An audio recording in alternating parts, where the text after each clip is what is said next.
All right, in this video, I want to cover basically the sign starting with we're starting with the eclipse that occurred here in the constellation Leo just last month on 8/21, and I'm going to go through until 2024 and just cover everything that's happened. I'm going to take a look here at Luke 21. I think we can pretty much safely say that a lot of things that are described in Luke 21 have come to pass, and we're at least in that stage where we know that his return. Let's just take a look at Luke 21. And they questioned him, saying, "Teacher, when therefore will these things happen? And what will be the sign of these things are about to take place?" And then we go to 10 here, and he says, "Then he continued by saying to them, Nation will rise against nation, and kingdom against kingdom. And there will be great earthquakes, and in various places plagues and famines, and there will be terrors and great signs from heaven." See that? A great sign? Well, Revelation 12 was called a great sign, and that sign has occurred now. We know there's a big famine right now going on. I mean, there's famines in the past, but we're seeing so many things come together here. And then terrors, I think of the terror attack that we just had, and we had great earthquakes. We've had that. I mean, there's been ones in the past, but things are continuing to build. The one thing we haven't had so much are these great signs from heaven. We've had the blood moons. I'll talk a little bit about that and how they tie in everything.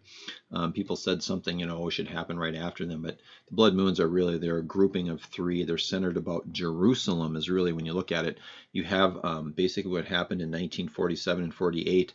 The decree went forth for Israel to become a nation and became a nation. Then I think it was in 1949 you had a series of a lunar tetrad, a series of blood moons, and then you had the next in 1967 in June, Jerusalem was taken back by Israel, and there was a lunar tetrad that was over Jerusalem. I think that started in April. Most of the time they start in April, so it was started in April, and then Jerusalem, the lunar tetrad was basically over Jerusalem, and then this final lunar tetrad here is really before the coming tribulation.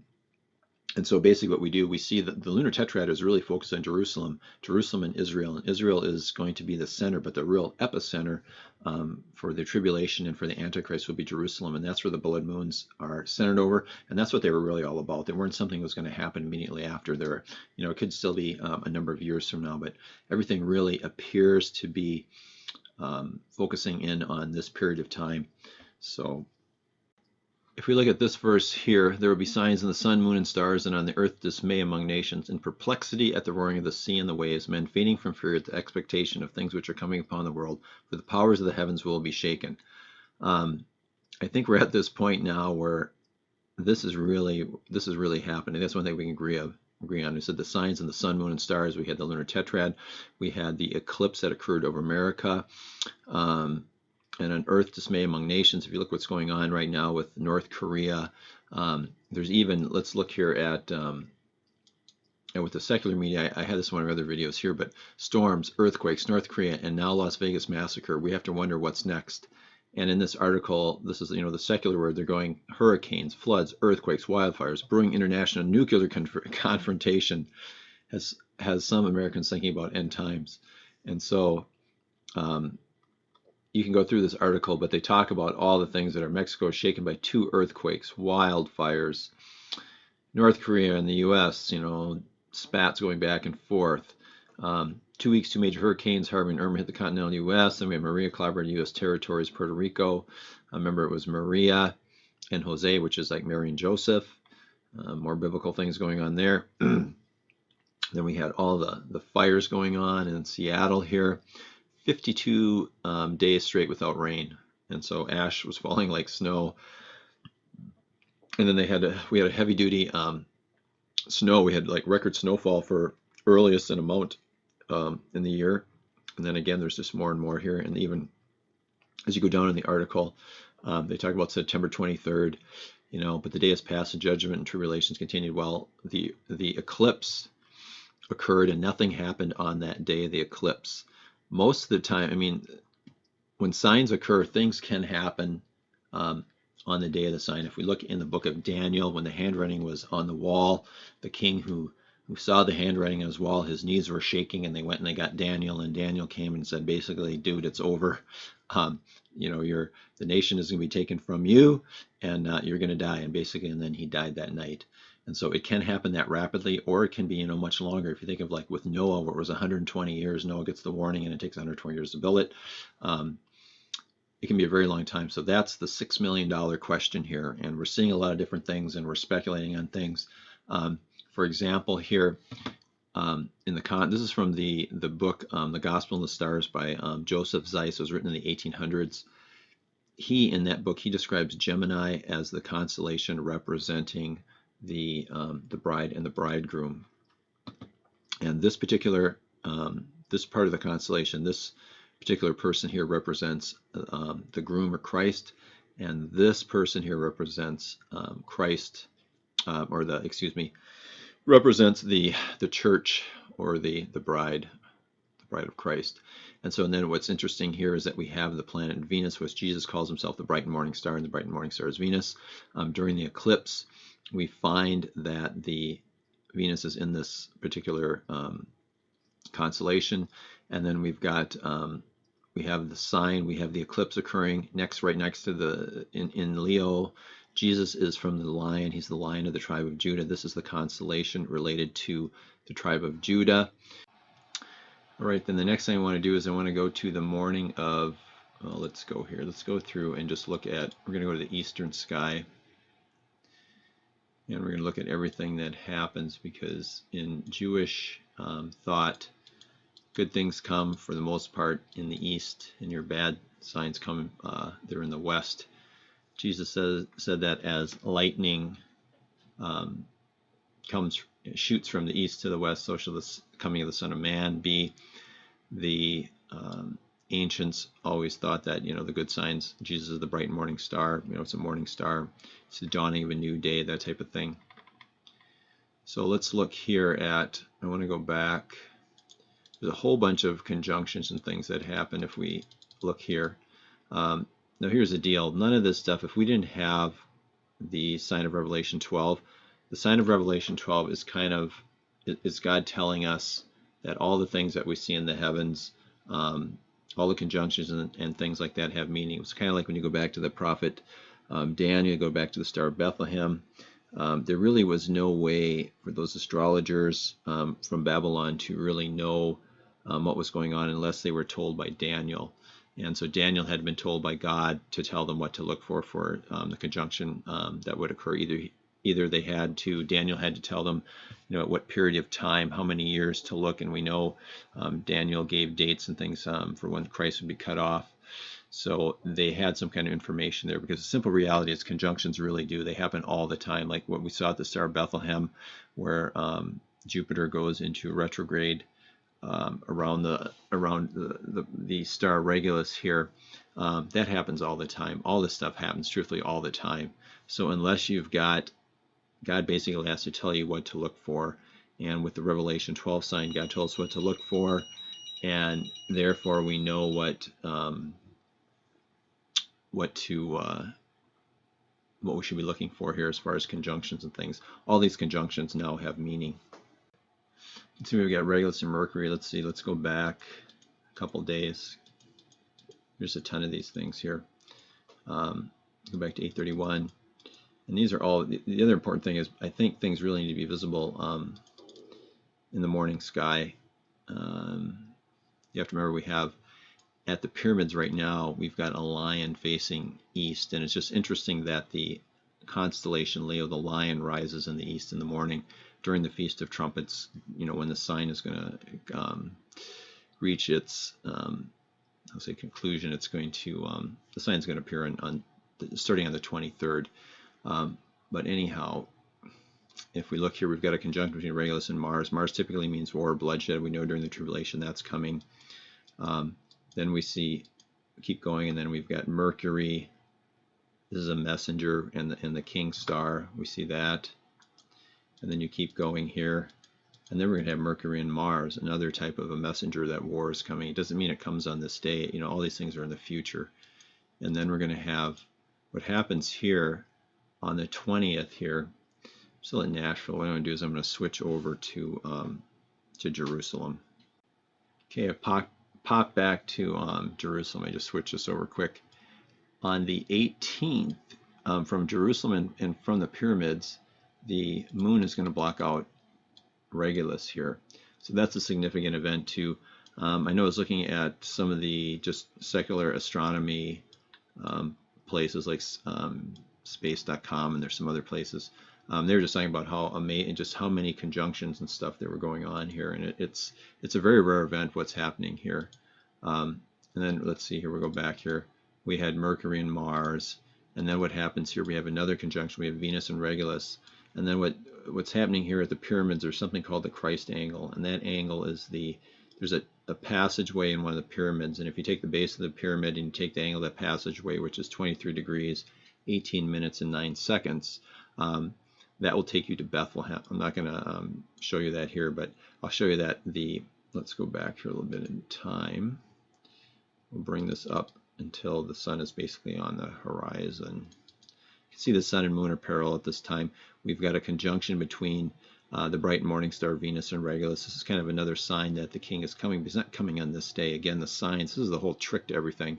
We have just a massing of signs here. This is why I think Jesus says this is, there'll be great signs in the heavens, because of the Revelation 12 sign, we know that all these things have some validity. Like I said, this stuff happens all the time. I mean, Venus and Regulus, these things they do, probably on a yearly basis, or even maybe not more, but it does happen quite a bit. So what happens here is we have this thing called the Christ angle, and that's the angle in the pyramids. So if I go and I measure up here, you're going to see it's right around 26 degrees, 18 minutes. It doesn't think it has to be that precise here, but you're going to see that's from the horizon to here. And this is also appears just before a 9:20 here. It's appearing just before the sign comes. And so again, it's another sign. If you go to the pyramids, you have the Sphinx, which they believe was originally a lion. That's facing east. If you go to the tabernacle, when Israel set up the camp, the opening to the tabernacle was always facing east. The constellation, okay, we got the lion of the tribe of Judah, on their encampment, that was to the east. Here's just a quick view of the camp of Israel. We have the tabernacle in the center. The tabernacle faces in the east. East is down here because the tabernacle, when you look at you take the numbers, you got 108, 157, 151, 166, you find out that it forms the shape of a cross. It's another symbolic. There's so much buried and hidden in the Bible, pointing to the coming of Christ and how he died. But back to this here. So we've got the tabernacle that sits here. The opening is also to the east. You see that the tribe of Judah is sitting to the east. When we go back here, you've got the constellation that rises in the east in the morning. Is the constellation Leo. So you have just this massing of signs, because conjunctions are always considered signs. That's what people look for. Conjunctions and retrograde motion typically, and then the location of the planets in a particular constellation. And then as we go here, we're getting into 10:1. Now at the beginning of Tabernacles, which has just started here, you've got Venus and Mars again in conjunction. And so a conjunction of Venus and Mars again, remember Christ is going to come. The first time he came as a lamb. The second time he's coming as a lion. He's coming as a conqueror, and he's going to vanquish sin, and he's going to basically restore Eden and just restore things back to the way they were supposed to be. But at the same time, there's going to be tribulation. Tribulation is for the salvation of Israel, and there's just going to be a lot of really hard times coming. And Mars has to do with either war or bloodshed, and that's in both Jewish thinking and in more like your pagan stuff. Mars had to do with the coming of war. And then let's just see here. So if we keep going, if we get to like the 12th, let's see here. And then if we go to like at midnight here on 10:12, let's bring this down. This is pretty precise too. This here is what you saw in my other video. I talked about this. So if we go at 11, a minute before midnight on the 12th or 11th, you're going to see the constellation Gemini is rising in the east, and this is before let's get this out of here. Hang on. Okay, just wanted to fix that. We basically have here what we've got again. We have the constellation of Gemini, which represents, again, this here is the bride, and this is Christ coming, and then the moon in Judaic thought is God is like the sun. We can't look at the sun, but we can look at the moon. The Messiah, the moon and the Messiah in that regards are basically the same. So when we're looking here in Judaic, ancient Israeli or Israelite thought, the moon is also a kind of a representation of the Messiah. So before the 13th here, which is at the end of Sukkot, you've got 7 days. The 8th day is like roughly the 12th or 13th. We have a sign. Let's say if the rapture should occur this year, we have a sign that I think would represent that, because in my other video I talked about that. I said, okay, why don't you just show me? And so this is what I found. Again, whether it's this year, this is the whole trick to this thing. Are all these signs lined up, and then the events that they describe occur a year later? This is where the hard part is, to determine that. It really seems, though, with the way things are going, it should be this year and this fall. I mean, the planet really is going nuts, and the secular world knows it. People just know something is wrong and something is going on. All right, I jumped ahead a little bit here. This sign, this is when I think the sign shows up, a 9:23 at sunset. So it's actually really kind of like the day after the Feast of Trumpets. You've got, some people think it's even more than a day, but if let's just assume it's you've got your 1, 2, and this is like, it's really appearing at sunset on the second day of the Feast of Trumpets, and now we have the moon it's under her feet. I think this is a reasonable way to look at it.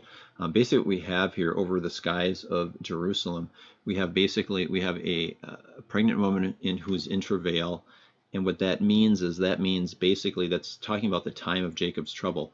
And when this sign appears, get this thing out of here, go away. The sign appears. It appears during there are particular feast days, and the feast days here, let me bring it up here quick. It appears during the days of awe. These aren't like really awe, like cool days. No, these are the terrible days. The time between Rosh Hashanah and Yom Kippur are called the Yama Narin, which means the days of awe, or the terrible days. The ancient rabbis took this from Joel 2:1, which refers to the day of the Lord. So then it says, the Talmud also refers to this time as time of Jacob's trouble. The ancient rabbis took this term from the prophet Jeremiah. Ask ye now, and see whether man doth travail with child, wherefore I do see every man with his hands on his loins, as a woman in travail, all faces are turned into paleness. Alas, for that day is great, so there's none like it. It is even like the time of Jacob's trouble, but he shall be safe from it. So what do we see at the beginning of, there's a 7-day period. It starts from here and it goes to here, and then we have Yom Kippur here on the 10th. And so you see the sign. We might not be reading it. There's so many different ways to interpret this thing. But basically right now, the Jews were during the days of awe. They're thinking about the time of Jacob's trouble and all this stuff. Well, you have the sign of Jacob's trouble in the sky, night after night after night. So what happens is, the moon is technically under her feet. If we go, oops, let me go back one. If we go here on the 24th, this is almost the 25th now. Now here's something that's always bothered me. If we go back to the original blood moons, when on the 23rd, there's like 1,258 days. If we go to the 24th, it's 1,259, and on the 25th, which we're almost there, in the constellation Libra, this is about judgment, is what Libra is about. And the blood moons are about the coming judgment on Israel. And so the first blood moons occurred, if we go back, let me bring up, I'll show you here.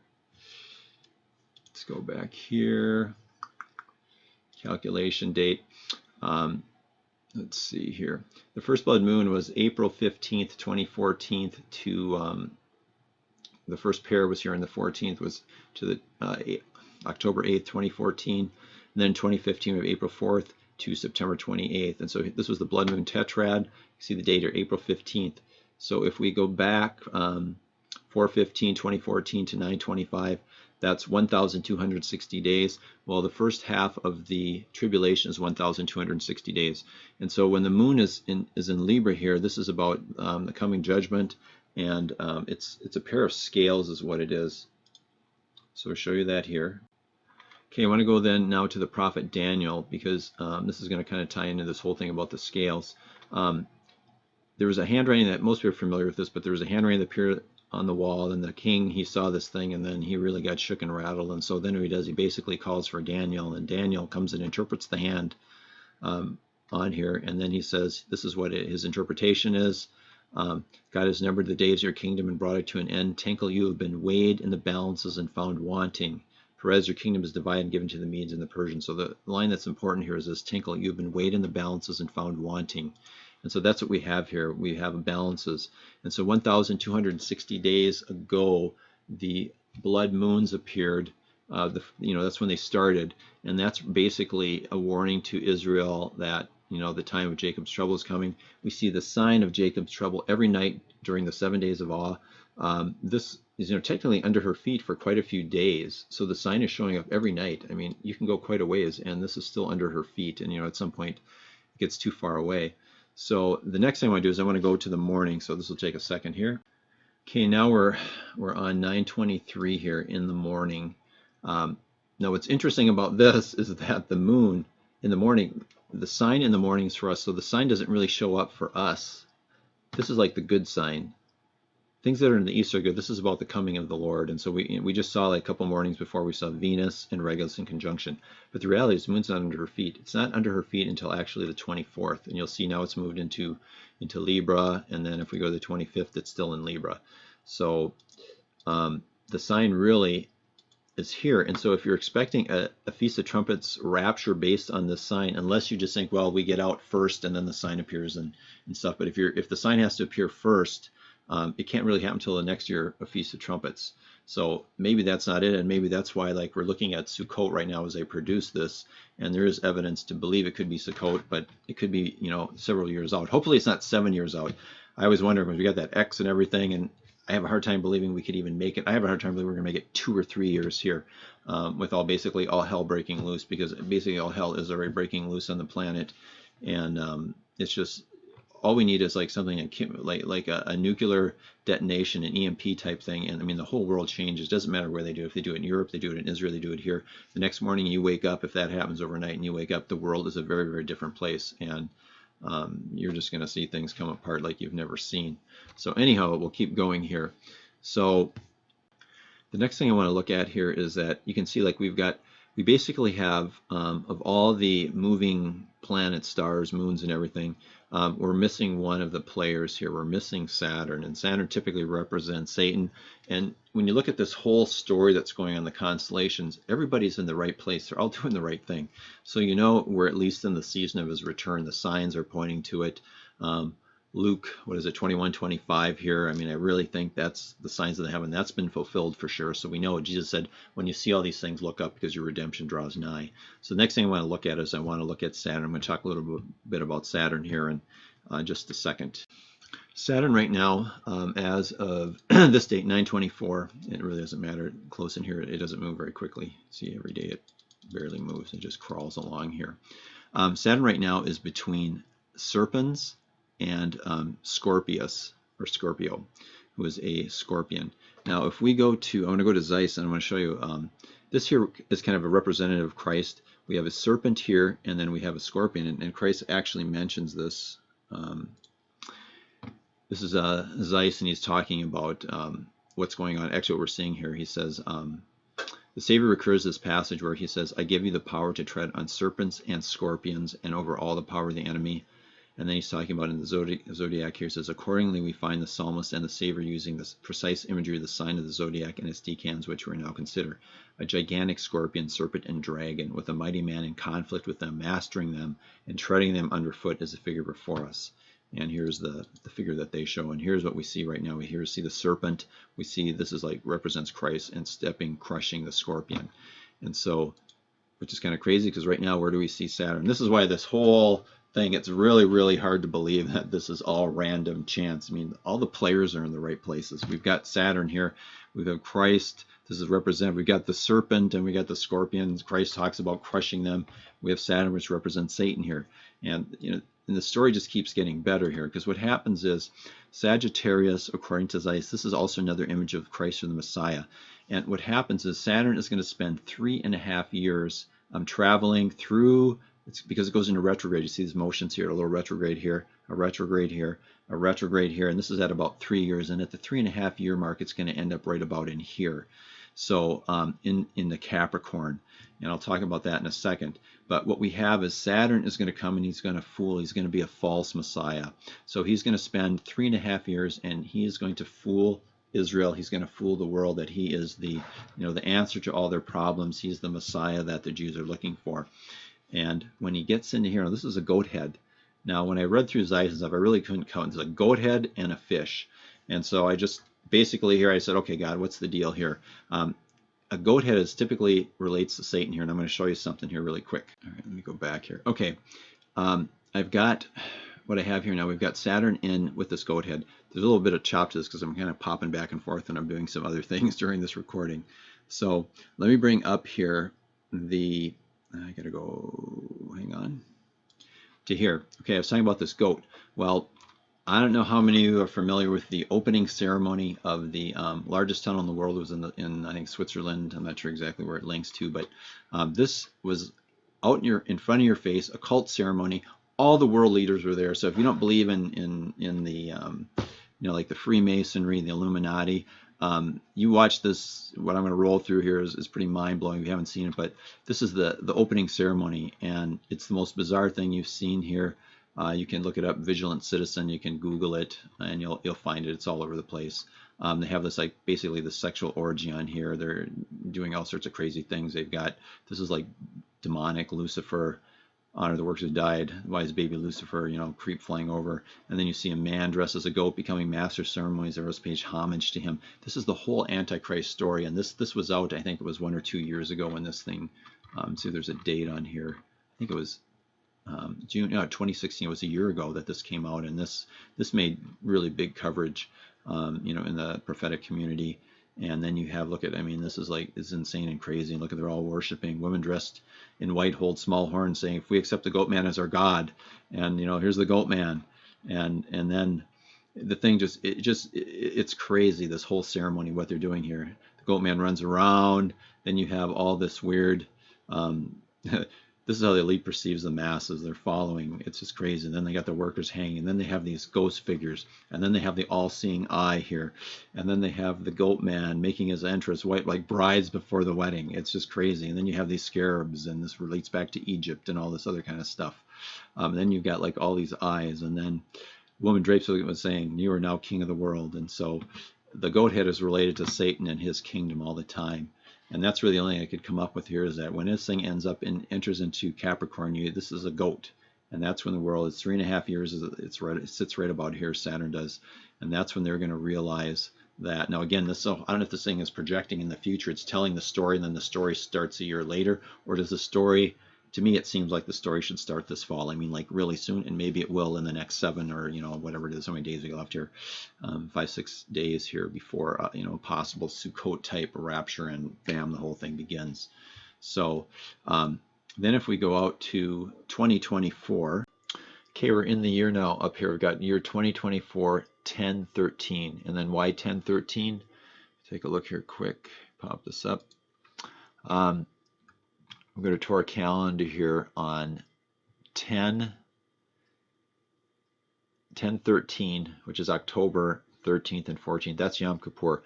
This is when it's believed that Christ will return. It's actually going to be 7 years from the 13th, coming up here in a couple days. This is when Christ returns, and it says the coming of Christ. "And I saw heaven opened, and behold, a white horse. And he who sat on it is called Faithful and True, and in righteousness he judges and wages war. His eyes are a flame of fire, and on his head are many diadems, and he has a name written on him which no one knows except himself. He is clothed with a robe dipped in blood, and his name is called the Word of God. And the armies which are in heaven, clothed in fine linen, white and clean, were following him on white horses." That would be basically us. So what do we see here? We see Christ returning, and we see the armies of heaven coming with him, and that would be us coming with him. So now if we go to October 10/13 and 2024, and we go to the constellations, what do we see? We see in between the horns of the bull Taurus here, and this represents the conquering Christ coming. I'll talk about that a little bit from Zeiss's book. I'll show you what he has to say about this particular animal. But we have Jupiter again, which we know is Christ with his church, and that's just what we saw in the book of Revelation. And another thing that's kind of interesting that I just noticed here too is that we have war. We have Mars, which also represents coming war and bloodshed and everything. That's also in the constellation Gemini here.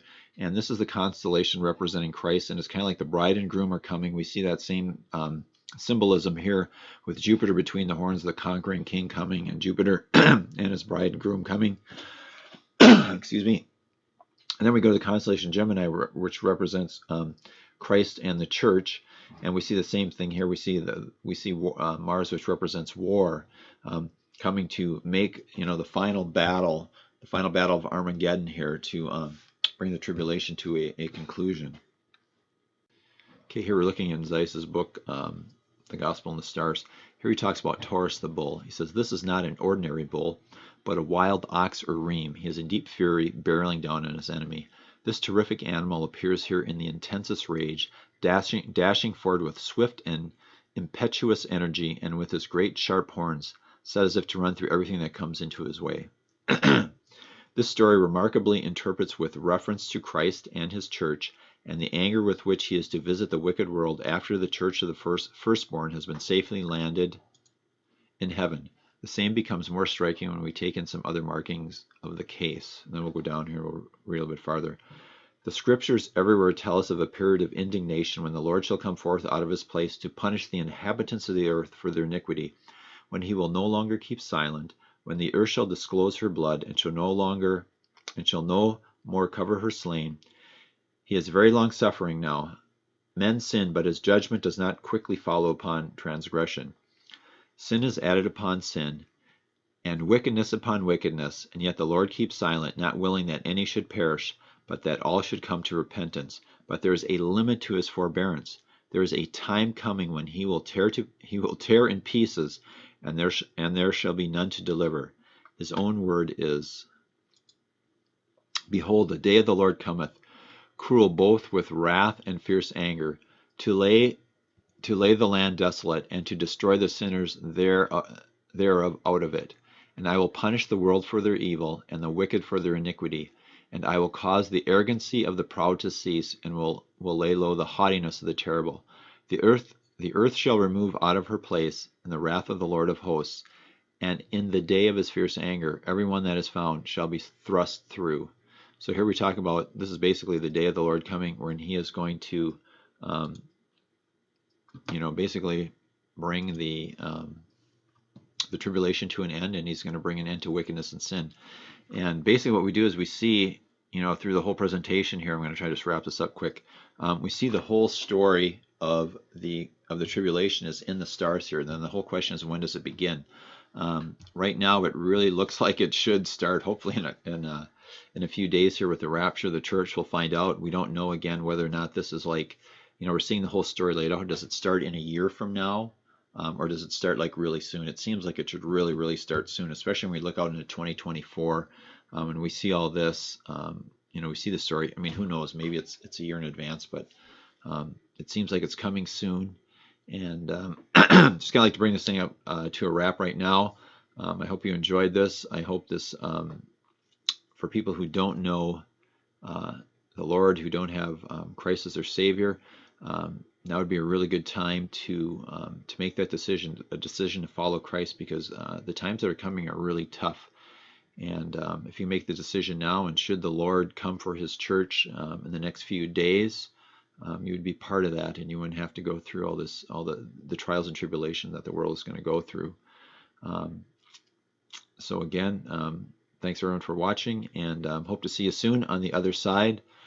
If not, we'll see. God will reveal things as he sees fit as time goes on here. And if we have another year here, that's another year for to get the word out and get people saved before this time comes, because it is definitely here. It's going to come like really shortly. I mean, soon. I mean, I can't imagine more than 2 or 3 more years at the rate things are going. But God is sovereign. His timing is perfect.